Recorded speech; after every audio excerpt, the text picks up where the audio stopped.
Tenderwa pichi tikanzingera Pasco tikati ndoda kuri manya pachirasco kuratidza kuti ini munhu wacho pazvinhu zvacho pamangoma acho kudhara takaita vakomana vevhacho totongochimhanya kuita sasancho kuri kumangoma kuri kumapancho kuita kunge kwevo uya futi hancho ndemapanchiline ndemabhadhiline ndini ndakunetsa kusendline kunge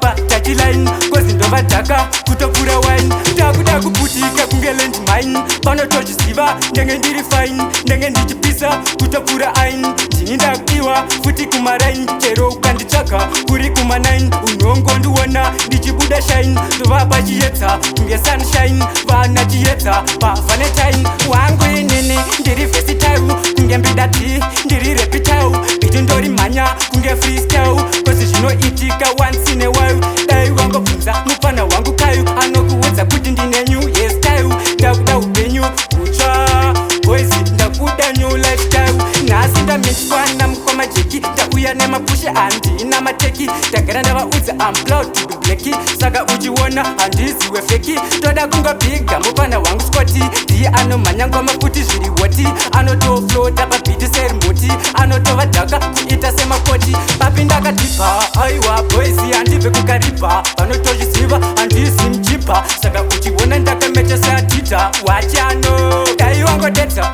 kavi 25 anotokuudza ndinoteka kunge knife ndakuda kurora kapriti wife pamuchato wangu ndichitamba majife vese vatosiwa kuita kunge strife tochinja makala kuita kunge wife ndatovanyudza kutoita drive ndichatoshingirira I'm gonna thrive boys vakuita noise asi ndakutodawo sigosi chero ndisi ndakudzidza perfect choice vanotochiziva pese pandosvika vanoita ruchiva bigo Pasco Jackie KV5 amapenga boys.